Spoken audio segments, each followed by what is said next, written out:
Bismillahirrahmanirrahim. Students, today we have to cover the topic of chapter 15, that is angular momentum. It is defined as movement of the particle linear momentum about O. तो इसमें जो मैंने highlight किया हुआ है ये important text है, ये आप पढ़ लीजिएगा।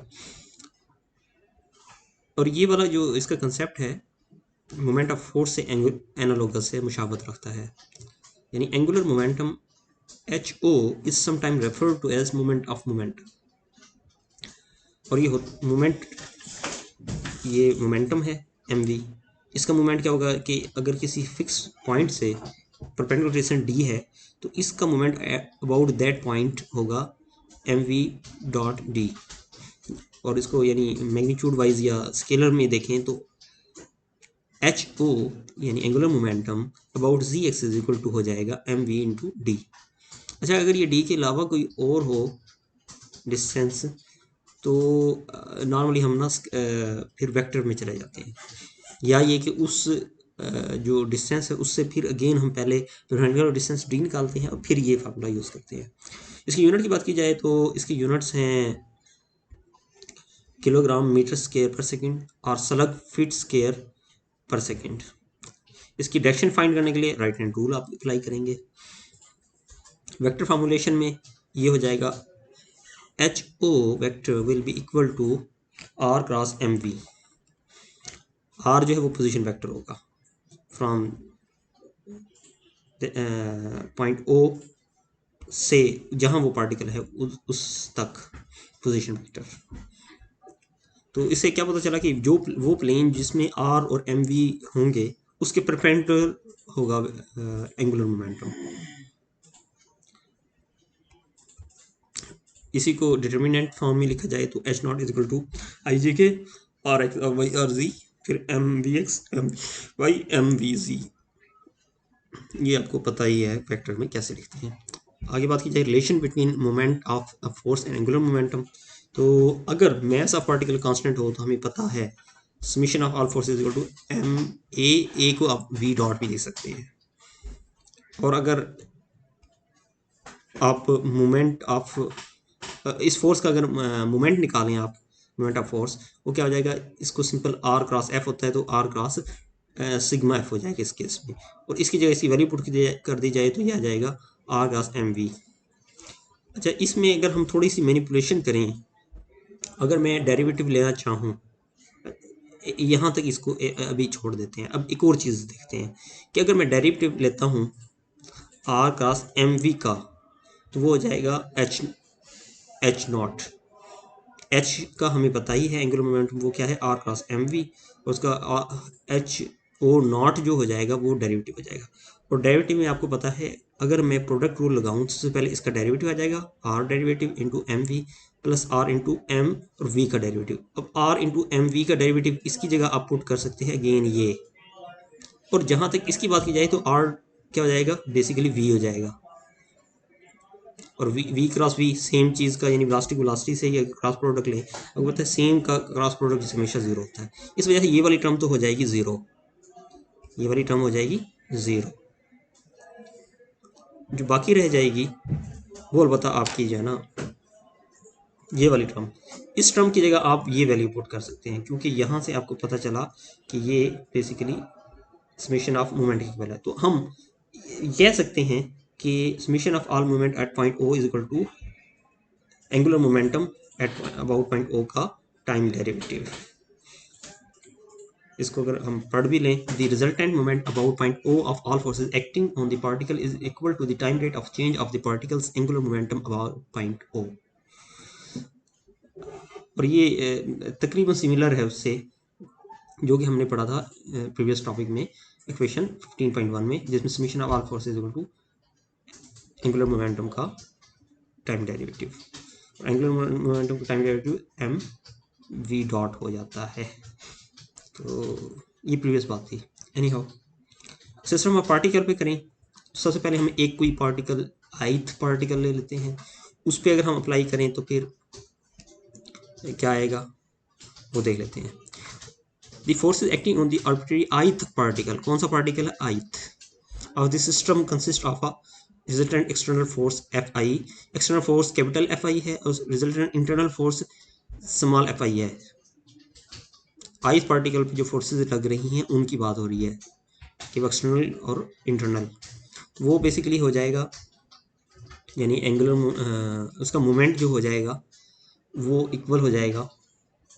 जैसे यहाँ से हमें पता है कि आर क्रॉस एफ जो है, यहाँ से हमें पता है आर क्रॉस, ये मतलब एफ ही था ना ये, अगर आप यानी आर क्रॉस एफ जो है ये बेसिकली इक्वल है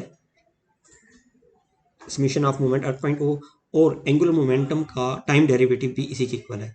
इस वजह से हम ये लिख रहे हैं यहाँ कि R cross F I capital F I plus R I cross F I is equal to H I dot at about point O. Here HIO is the time rate of change in angular momentum of the ith particle. अब किस पे ith particle पे, यहाँ से equation आप लिख सकते हैं। और अगर सिस्टम ऑफ पार्टिकल करें तो हम क्या करेंगे, समेशन अप्लाई कर देंगे। अब जब समेशन अप्लाई किया तो यहाँ मज़े की चीज़ ये होगी कि जो सम ऑफ इंटरनल फोर्सेज होता है, एक पार्टिकल जब दूसरे पे लगा रहा है तो दूसरा पार्टिकल उस पर वही फोर्स लगा रहा है but opposite in direction, equal in magnitude. इस वजह से ये वाली टर्म क्या हो जाएगी, जीरो। जब ये जीरो हो जाएगी तो ये R cross F I is equal to हो जाएगा इसके इक्वल समेशन ऑफ दिस, और ये फर्दर फिर इक्वल हो जाएगा समेशन ऑफ मोमेंट। और अगर आप आइथ पार्टिकल के बजाय सिस्टम की बात कर रहे हैं तो आई की बात नहीं करेंगे। यहाँ से आखिर में हमारे पास इक्वेशन जो बनेगी वो आ जाएगी summation of all moment about point O is equal to H O dot, which states sum of moment about point O of all the external forces acting on a system of particle is equal to the time rate of change of the total angular momentum of the system about point O। ये इसकी diagram भी है ith particle की, जिसमें ये internal force है और ये ऑल एक्सटर्नल फोर्स है और ये position vector of ith particle है। इसी तरह बाकी ये होगा कि इस तरह सारे करने के बाद जब आप समेशन करेंगे तो आखिर बात अब बस ये आ जाएगी इक्वेशन। अच्छा, अब जी principle of angular impulse and momentum. अब जो इक्वेशन 15 है अभी जो हमने पढ़ा है उसको आप इस तरह भी लिख सकते हैं कि आप जो था ना डेरिवेटिव ऑफ दिस, उसको डी और डी टी है उसमें डी टी आप इस तरफ ले जाएं, यानी प्रीवियसली ऐसे था summation of moment at point O was equal to H O dot, ये था। इसको आप इस तरह भी तो लिख सकते हैं,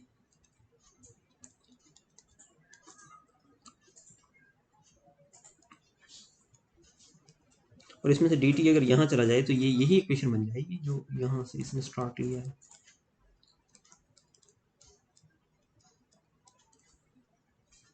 ये एच ओ था, एच ओ एंड इंटीग्रेटेड। उसके बाद आप इसको इंटीग्रेट कर लें कहाँ से कहाँ तक, टाइम t1 से टाइम t2 तक। t1 पे जो होगा वो 1 है, 2 पे HO2 है, तो वहाँ से आपके पास बेसिकली क्या आ जाएगा, यानी इस इक्वेशन में जब आप इंटीग्रेट करते हैं तो बेसिकली आपके पास इक्वल आ जाएगा summation integral from t1 to t2 MO dt is equal to HO2 minus HO1, और यहाँ से आप वो करते हैं HO1 को इस तरफ ले जाते हैं तो आपके पास ये एक इक्वेशन बनती है जो कि बड़ी इंपॉर्टेंट है, जिसको हम कहेंगे principle of angular impulse and momentum. HO1 plus summation of integral from t1 to t2 of MO dt is equal to HO2। Angular impulse, इसको हम क्या कहते हैं, एंगुलर इम्पल्स कहते हैं इसको। एक था सिर्फ इम्पल्स, वो था एफ डी टी, ये है एम ओ डी टी, तो इसको एंगुलर इम्पल्स कहते हैं। और वो फर्दर किसके इक्वल होता है, एम आर क्रॉस एफ के, तो ये basically R cross F into D T, यानी वो एफ डी टी था, ये R cross F into D T है। तो ये इक्वेशन दोबारा मतलब लिखी जा सकती है समेशन के साथ। तो वेक्टर फॉर्मुलेशन में बात करें, लीनियर की ये है और एंगुलर की ये है, एम वी लीनियर मोमेंटम की ये है एफ डी टी जो भी मैं बता रहा था, और एंगुलर के केस में एम ओ डी टी। और अगर आप इसके दो एक्सिस बना लें फोर्सेस के, एफ एक्स और एफ वाई, यानी एक्स और वाई के लॉन्ग करें तो ये बेसिकली पहली जो इक्वेशन है ये वाली इक्वेशन, इसमें ये दो हिस्सों में स्प्लिट हो जाएगी, एक्स और वाई। तो वी एक्स 1 हो जाएगा, वी और वी वाई 1।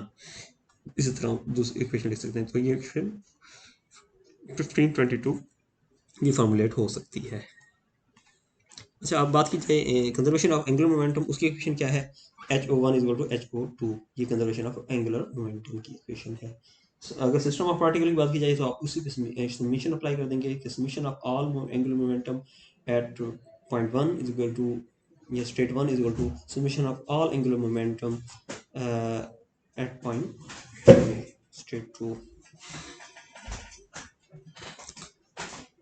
इसके बाद हम फिर मूव कर जाते हैं। So now we have to solve question 1597. उसमें पूछा क्या है? Determine the angular momentum hp of each of the two particle about point p। तो p पॉइंट के अबाउट हमने फाइंड करना है, तो हमारा अबाउट दिस पॉइंट है, और किस पार्टिकल का? a का भी और b का भी। तो इसमें बेसिकली हम इसको जब सॉल्व करना चाहें तो हमारे पास सॉल्यूशन में सबसे पहले फाइंड क्या करना है? फाइंड हमने करना है h a about point p और H be about point P. Solution में हमने क्या करना है? सॉल्यूशन में बेसिकली हमने ये करना है, सबसे पहले हम अगर ये फाइंड करना चाह रहे हैं एच ए पी, इसको हम स्केलर वे से भी कर सकते हैं, वेक्टर से भी कर सकते हैं। वेक्टर तो आर क्रॉस तो एम वी होता है, वो करेंगे तब आ जाएगा। और स्केलर में जो है ना, इन्हीं को आप स्केलरली कर लेंगे। तो इसका एट पॉइंट पी ये हमें निकालना है, और इसके लिए फार्मूला क्या हो जाएगा? पहले पार्टिकल का, यानी जो अगर मैं फार्मूला लिखूँ perpendicular distance into M V, अब ये हो जाएगा जिसको हम देखते हैं क्या कहते हैं अपना इस पॉइंट का ए का, लेकिन ये परपेंडिकुलर डिस्टेंस चाहिए। अगर ये हमारे पास नहीं है, हम ये कर सकते हैं कि इसको स्प्लिट इस तरह करें एक्स और वाई में कि हमारे पास दो डिस्टेंस बन जाएं। अगर मैं एक्स और वाई लेता हूँ, ये एक्स है, ये गिवन है x axis, this is x given है, वाई भी गिवन है, ये पॉइंट ओ भी पता है, तो ये एक्स एक्सिस ये वाई एक्सिस ये हमें है। तो इसको मैं स्प्लिट कर दूंगा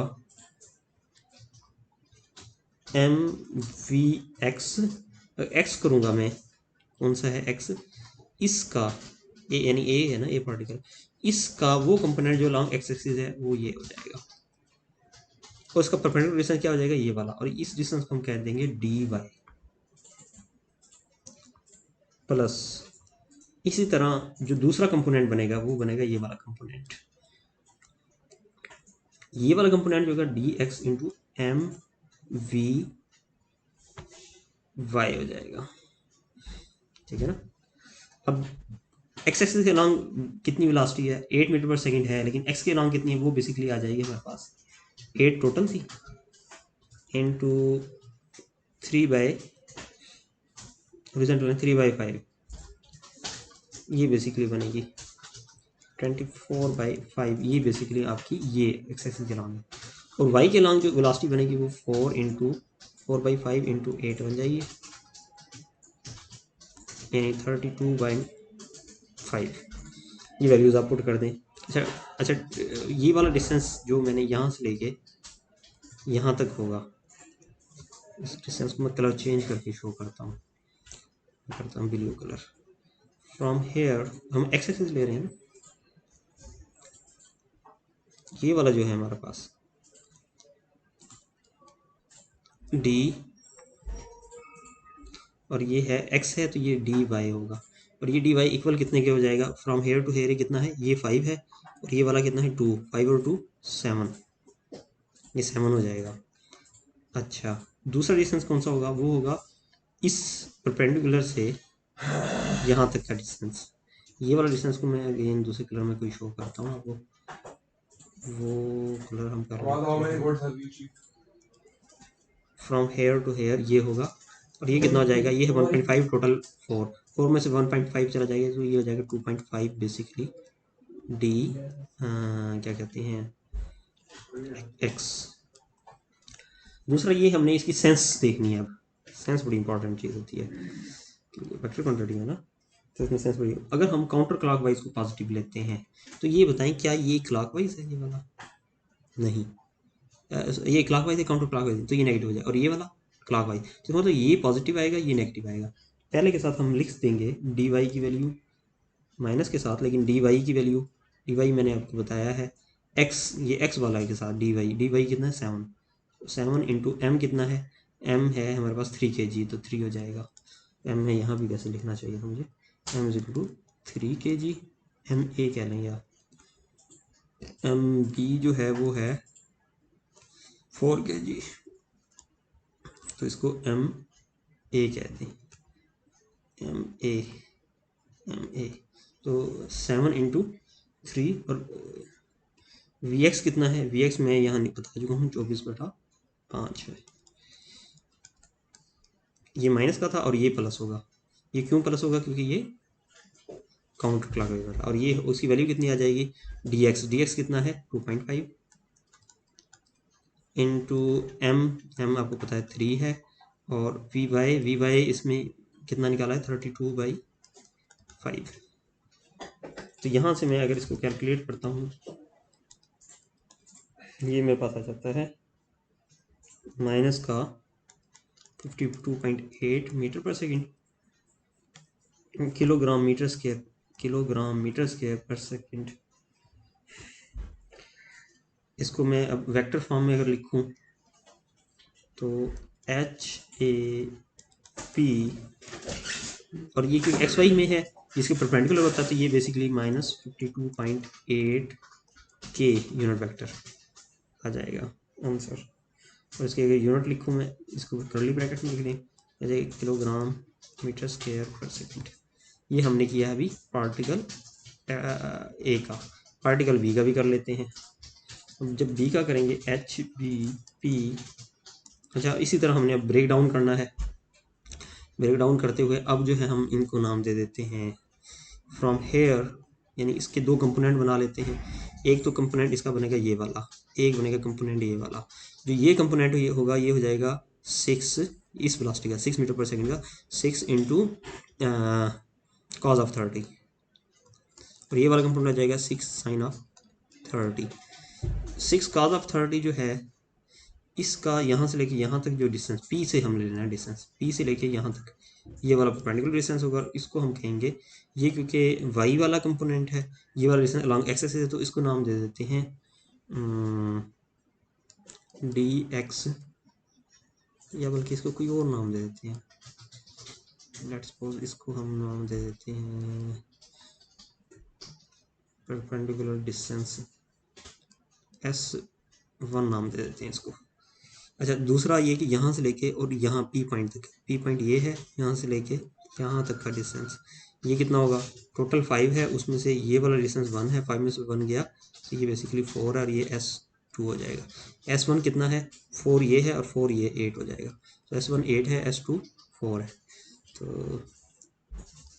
आप फॉर्मूला लिखे बगैर डायरेक्ट भी लिख सकते हैं अगर आपकी प्रैक्टिस है। तो बेसिकली हमने यहाँ लिखना है डिस्टेंस परपेंडिकुलर, सबसे पहले एक्स वाला लिखते हैं, एक्स कंपोनेंट ये है, और इसकी वजह से क्या होगा, इसकी वजह से ये क्या आ रहा है एक्स, इसकी वजह से ये काउंटर क्लॉकवाइज आएगा, और इसकी वजह से क्लॉकवाइज आएगा, तो इसमें आ जाएगा ये वाला एक्स वाला प्लस, तो प्लस का आ जाएगा। और इसमें हम वो लिखते हैं डिस्टेंस, सबसे पहले S1 into M B V X plus S2 M B और वी वाई। S1 कितना है, S1 है हमारे पास 8, एम बी है मेरे पास 4, वी एक्स हमारे पास है जी ये वाला 6 साइन ऑफ 30। S2 जो है वो मेरे पास डिस्टेंस क्या होगा, ये वाला 4, ये है ना 4। अच्छा इसमें मैंने ये देखा था कि ये वाला क्या था, काउंटर क्लॉकवाइज, इसलिए ये तो प्लस ही रहना था, यानी ये वाला प्लस रहना था, और ये वाला क्लॉकवाइज है, क्लॉकवाइज होने की वजह से यहाँ प्लस की बजाय क्या आना चाहिए, माइनस आना चाहिए। मैं इधर माइनस लिख देता हूँ, माइनस का। अच्छा अब ये आएगा जी, ये वाला 6, सबसे पहले आएगा perpendicular distance that is S2। S2 कितना है,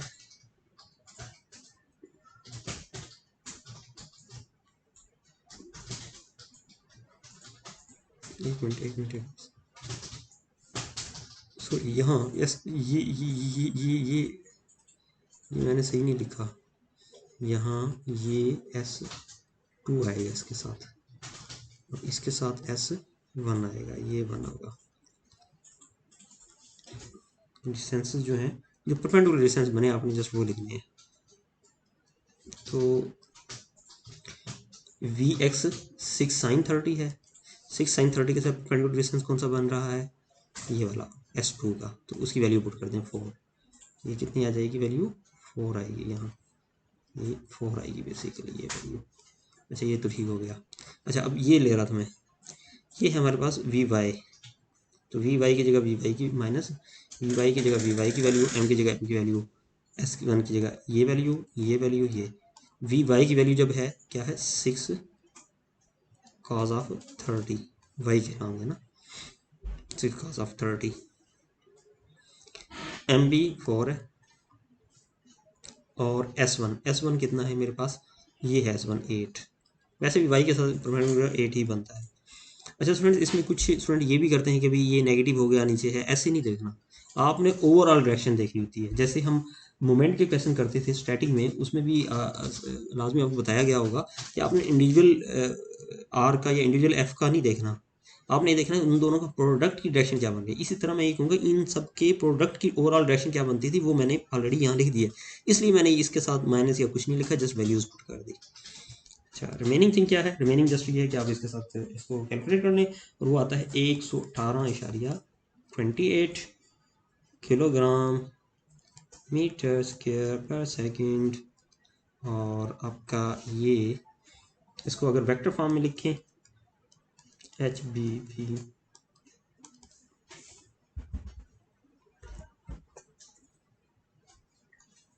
ये आ जाएगा, अच्छा ये माइनस में है सॉरी, माइनस का आएगा 118.28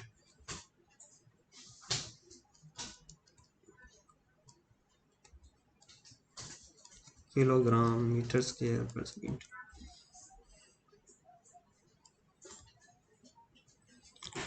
अच्छा जी, अब हम करते हैं नेक्स्ट क्वेश्चन, और नेक्स्ट क्वेश्चन क्या है, अब तो मेरे ख्याल से आपके लिए ये बड़ा आसान होगा ये वाला क्वेश्चन सॉल्व करना, जो कि क्वेश्चन नंबर 99 है आई थिंक, जी 99 ही है। इसमें आपने क्या निकालना है, तो आप इसमें लिखेंगे सोल्यूशन में MA 3 kg है, निकालना क्या है HP निकालना है आपने, work point O P, work point P है इसलिए आपने निकालना है। तो आप इसका सोल्यूशन कर लेंगे, सोल्यूशन में क्या करेंगे आप, सोल्यूशन में बेसिकली इसका सोल्यूशन ना स्केलर वे में करना आसान नहीं है, बल्कि मैं वैसे ज़ाती तौर पे ना इसको भी वेक्टर फॉर्म में करना का ज़्यादा बेहतर समझूंगा, लेकिन ये स्केलर अप्रोच मैंने करा दी। तो अगर मुझे टाइम मिलता है तो मैं इसी का वेक्टर भी, बल्कि अभी अभी बता देता हूँ आपको, कोई इशू नहीं, मेरे पास टाइम है, रिकॉर्ड कर रहा हूँ मैं, तो रिकॉर्डिंग में मुझे इशू नहीं है। इसमें करना क्या होता है वेक्टर अप्रोच में, इसी को वेक्टर अप्रोच में करने के लिए मैं कलर कौन सा यूज़ करूँ कि आपको आइडिया हो जाए, ये वाला कलर, यूनिक कलर यूज़ करता हूँ। अब मैं इसको वेक्टर फॉर्म में कर रहा हूँ। अच्छा जी, ये है वेक्टर अप्रोच, वेक्टर अप्रोच से करने का, वेक्टर अप्रोच।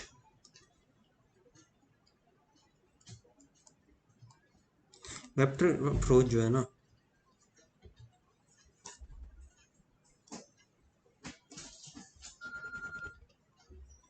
वेक्टर अप्रोच इस कलर से होगी जो मैंने शो किया। वेक्टर अप्रोच में क्या करना होता है, वेक्टर अप्रोच में बेसिकली हमने R क्रॉस MV करना होता है, M तो वो है ना ये, और ये किसके इक्वल आ जाएगा, ये बेसिकली HA इंटू P आ जाएगा इस तरह। इसमें आर निकालना है। आर निकालने के लिए क्या है, फ्रॉम हेयर, अच्छा आर डिस्टेंस है फ्रॉम हेयर टू हेयर, ठीक है ना। फ्रॉम आर, इसको बल्कि नाम देते हैं for R A P, from A to P, R A P नाम दे दिया। आर ए पी निकालने के लिए हम क्या करेंगे, सर इसके कोऑर्डिनेट निकाल लेंगे, इसके कोऑर्डिनेट निकालेंगे। तो आर ए पी निकालने के लिए हम क्या करेंगे, इसके कोऑर्डिनेट क्या है आप बता सकते हैं मुझे। अब ये है माइनस का 4 एक्स में, और वाई में है -5, नहीं +5 वाई के तो प्लस है ना। और पी के अगर ए के अगर कोऑर्डिनेट की बात की जाए, ए का कोऑर्डिनेट क्या है, यहाँ से आप कितना मूव करेंगे, यहाँ माइनस में 1.5 और माइनस में 2, तो -1.5 -2, ये बेसिकली इसके हैं। तो आर ए पी क्या हो जाएगा, आर ए पी हो जाएगा हमारे पास क्या कहते हैं, कोऑर्डिनेट ऑफ दिस, मतलब सबसे पहले पी के कोऑर्डिनेट माइनस ए के कोऑर्डिनेट, तो ये बेसिकली हो जाएगा, पी के कोऑर्डिनेट में क्या है -4 माइनस 1.5, ये है आई के साथ क्योंकि अलॉन्ग एक्स एक्सिस, प्लस हो जाएगा जे के, वो है 5 -2, ये हो जाएगा जे के साथ। तो ये आर ए पी ये हो जाएगा प्लस का 1, ये हो जाएगा माइनस का 2.5 आई, और ये हो जाएगा प्लस का 7 जे। तो ये आर ए पी हो गया। अब वी के भी कोऑर्डिनेट निकालने हैं। वी के कोऑर्डिनेट जो है, वी उसके कोऑर्डिनेट दो होंगे, एक ये और एक ये। अब ये वाला कोऑर्डिनेट जो है ये है आई, तो ये आ जाएगा -24/5 आई, क्योंकि ये इस डायरेक्शन में है, और प्लस का हो जाएगा 32/5 जे। तो आर क्रॉस एम वी जो है ये अब आप कर सकते हैं, आई थिंक ये अब मुश्किल नहीं होगा। तो इसमें आपके पास एच ए पी जो बनेगा वो बेसिकली ये बन जाएगा आई जे के। अब ये है आर के कोऑर्डिनेट लिख लें। आर के कोऑर्डिनेट क्या है, -25 7 ये 0 के नहीं है, तो ये आ जाएगा -24/5, और ये आ जाएगा माइनस का, नहीं प्लस का, ये प्लस था, हाँ प्लस है, 32/5 0। इसका आप डिटरमिनेंट ले लें, वो आपके पास अगेन वही आंसर आएगा। इसी तरह आप वेक्टर अप्रोच लगा सकते हैं दूसरे पार्ट के लिए भी, यानी एच ए पे मैंने किया था ए पार्टिकल पे, बी पे भी आप कर सकते हैं अप्लाई। तो एक ही क्वेश्चन को आप दो अप्रोचेस से कर सकते हैं। ठीक हो गया। अगर मैं तो इसके कोऑर्डिनेट क्या होंगे, प्लस का, डी के कोऑर्डिनेट क्या होंगे, डी के कोऑर्डिनेट होंगे प्लस का, ये कितना है 4 और प्लस का 1 4 1। तो इसमें अब मैं आपसे पूछूं पी के कोऑर्डिनेट क्या है, तो पी के कोऑर्डिनेट मेरे पास हैं -4 5 -4 +5, और बी के कोऑर्डिनेट क्या है, बी के कोऑर्डिनेट है मेरे पास 4 1। तो अब मैंने आर बी पी निकालना है। इसमें क्या करूँगा, सबसे पहले बी के कोऑर्डिनेट, यानी बी के कोऑर्डिनेट 4 1, इसमें से मैंने माइनस कर देने हैं पी के कोऑर्डिनेट, सॉरी पी के पहले आएंगे, सॉरी पहले पी के पी के कोऑर्डिनेट, पी के कोऑर्डिनेट क्या है, वो है -4 और 5। -4 में से क्या माइनस करना है, ये वाला माइनस इंटू आई हो जाएगा, प्लस 5 में से क्या माइनस करना है 1 इंटू जे, तो ये आ जाएगा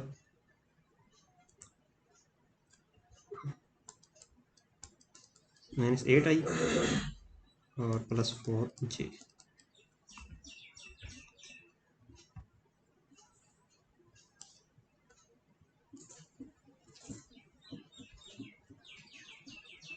ये हो जाएगा आर बी पी, और हमारे पास एम वी के वही कोऑर्डिनेट, अगेन वी के कोऑर्डिनेट जो बनेंगे, या वी का वेक्टर जो बनेगा वो एक एक्स है, एक्स के अलॉन्ग हो जाएगा 6 साइन 30 प्लस का 6 साइन 30 आई एक्स की वजह से, माइनस का हो जाएगा 6 कॉस 30 जे। तो ये हो जाएगा ये क्रॉस ये। अब आप इसका क्रॉस प्रोडक्ट ले लें तो हमारे पास एच बी पी जो आएगा वो बेसिकली क्रॉस प्रोडक्ट आ जाएगा आई जे के लिख लें हैं। आर के कम वो आ जाएंगे -840, ये आ जाएगा 6 साइन 30, 6 साइन 30। अब इसकी वैल्यू लिख लें, 6 साइन 30 जो है इसको अगर आप कैलकुलेट करें तो ये 3 बन जाता है आई थिंक, साइन 31/2 होता है। तो बाकी मैं कर भी लेता हूँ कैलकुलेट।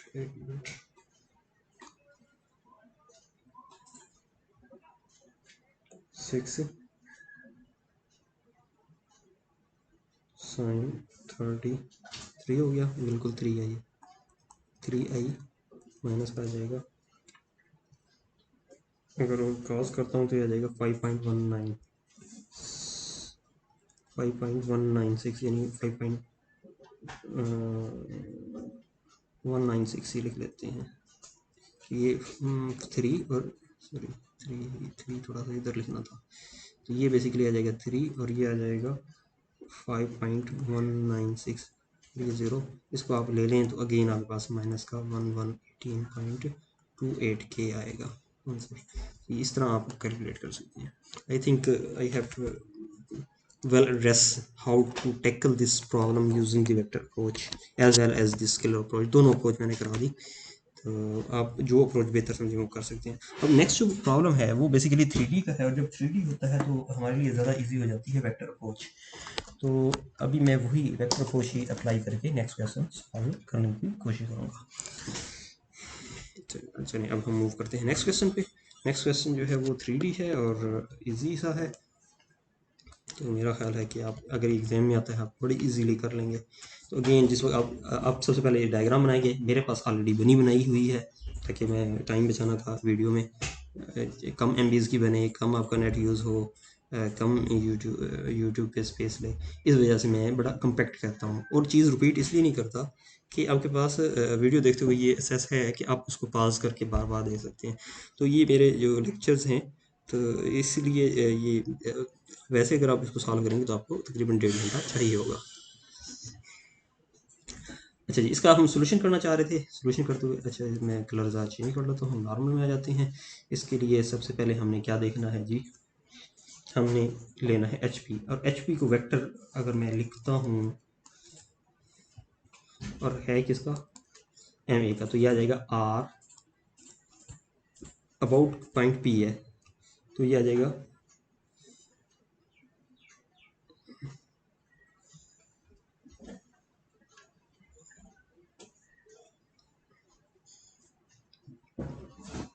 ये आ जाएगा P A R P A cross. अच्छा ये मैं लास्ट टाइम थोड़ा सा मिशन मैंने एक चीज़ मिस्टेक कर दी है कि हमने जो आर लिया था आर वो बेसिकली अबाउट पॉइंट पी है ना, अबाउट जो होता है वो बाद में आना था, मैंने एक मिस्टेक कर दी है पिछली वीडियो में, और वो ये अबाउट जो होता है, सॉरी यहाँ नहीं बुक से दिखाना है मैंने आपको, बुक से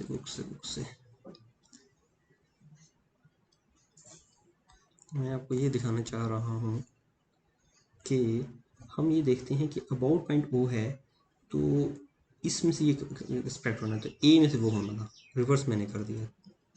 तो बेसिकली इसको मैं करेक्ट कर देता हूँ, इसको करेक्ट करते हुए ये बेसिकली पी ए होना चाहिए था, ये काइंडली ये ठीक कर लीजिएगा, ये हो जाएगा पी ए, और जब ये पी ए होगा तो बेसिकली आपने यानी ये माइनस है और ये मतलब ओवरऑल के साथ माइनस कर दें, आप ओवरऑल के साथ माइनस कर दें, यानी ये प्लस का हो जाएगा ये माइनस का हो जाएगा।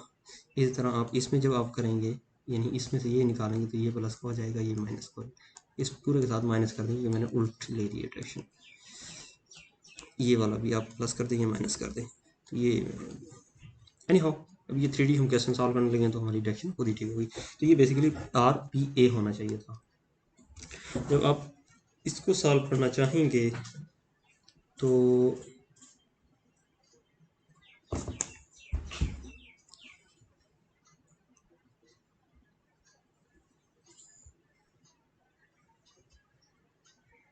जी कोऑर्डिनेट्स चाहिए। ओ हमारे पास गिवन है। सबसे पहले आपने कोऑर्डिनेट सिस्टम बनाना है, ऑलरेडी बना बनाया मिल गया है, तो आपको यही कोऑर्डिनेट सिस्टम यूज़ करना होगा। अपनी तरफ से अब आप किसी एक्सिस को एक्स एक्सिस नहीं दे सकते, बल्कि इसी जो गिवन है एक्सिस, इसी को एक्स एक्सिस कहना होगा। इस एक्सिस का यही नाम रहेगा, because coordinate system is now given. जब ये गिवन हो तो फिर आप उसी को फॉलो करेंगे। अच्छा, इसमें हमने करना क्या है, पॉइंट पी के अबाउट ए का हमने निकालना है। पी के अबाउट ए का क्या निकालना है, करना है एंगुलर मोमेंटम निकालना है। तो ये आर पी ए क्रॉस हो जाएगा एम वी। इसमें एम आपको पता है स्केलर है, आर पी ए और वी नहीं पता, इनको आप वेक्टर फॉर्म में लिख लें, फिर ये क्वेश्चन बड़ा इजी हो जाएगा। अब असल गेम जो है इनको सिर्फ वेक्टर फॉर्म में लिखने की है। तो जब मैंने फर्स्ट लुक पे देखा था मेरे लिए तो ये क्वेश्चन बड़ा इजी था, लेकिन आपके लिए मैं इसके कोऑर्डिनेट डिफाइन करके सॉल्व कर देता हूँ ताकि आपके लिए परेशानी ना हो। तो ये करने के R P A find, basically R P A जो है ये बेसिकली होगा R of A minus R of P, और आर ए क्या होगा, वो बेसिकली होगा इक्वल आर ए के कोऑर्डिनेट ले लें। एक्स एक्सिस अलॉन्ग कितना मूव किए हैं हम, 2 2, तो ये प्लस का 2 हो गया। या इसको आई जे के फॉर्म में अगर आप लिखना चाहें तो उसमें भी लिख सकते हैं। तो कोऑर्डिनेट में क्योंकि हम जस्ट ये लिखते हैं कोमास के साथ करते हैं, तो वही हम कर रहे हैं अभी।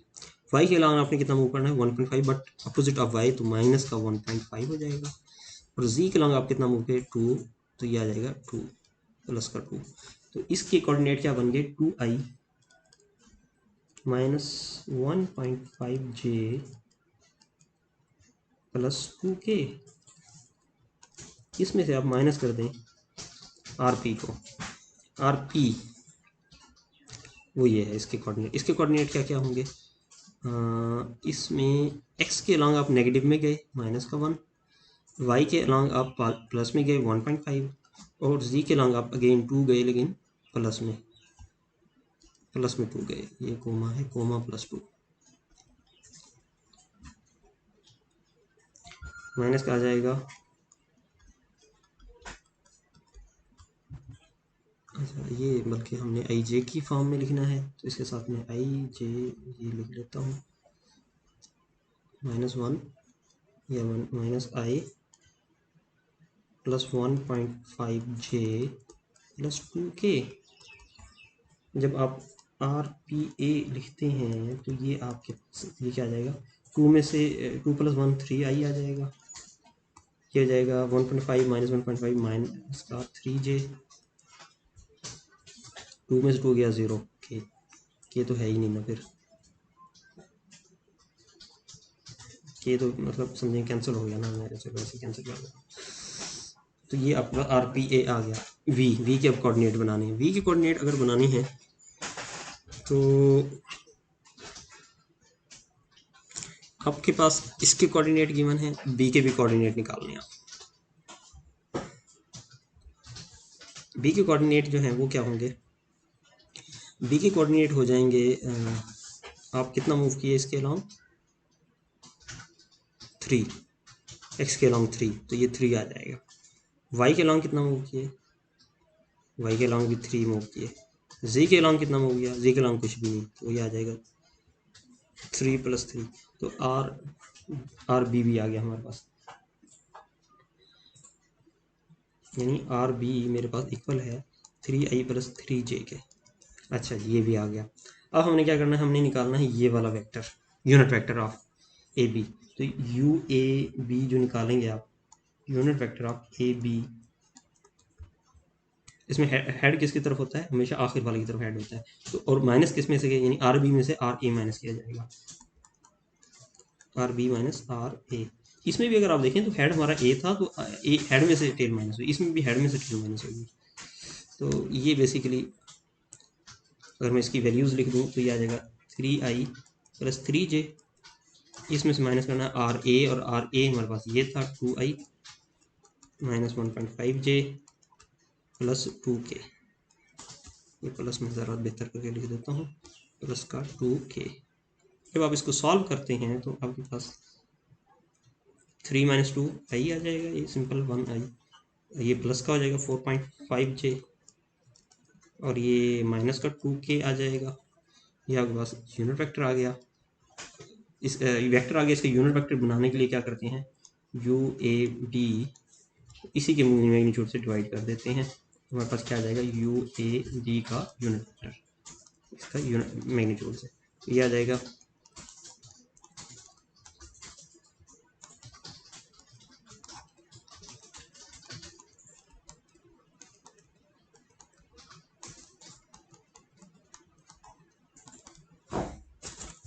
आई थिंक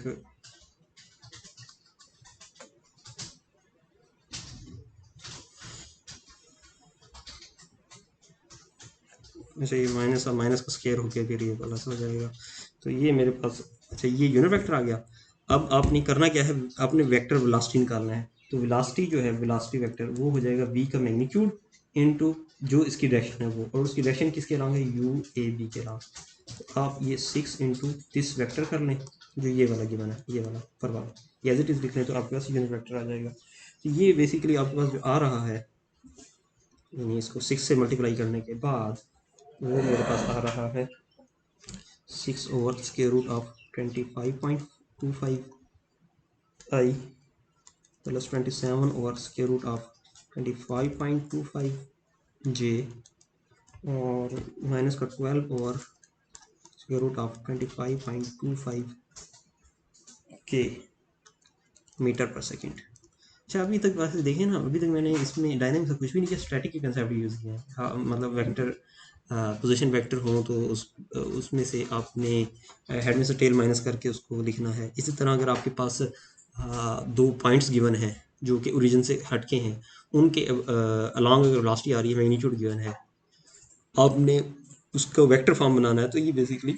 स्टैटिक की चीज़ है अभी तक जो मैंने पढ़ा है। अब इसमें डायनामिक्स का सिर्फ इतना है कि आपने एच ऑफ पॉइंट कौन सा था, पार्टिकल का नाम था ए, तो H A about point P, या सिर्फ एच पी कह लेंगे, अब ए और बी दो नहीं है। तो एच पी आपने जस्ट निकालना था, वो क्या है, आर क्रॉस वो था, और आर क्रॉस का मतलब आई जे के।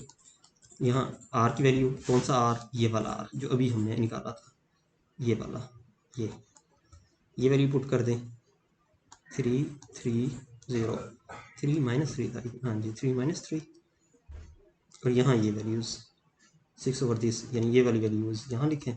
इसको आप सिंप्लीफाई करेंगे, इसको सिंप्लीफाई जब आप करते हैं तो आखिर में आपके पास आंसर जो आता है,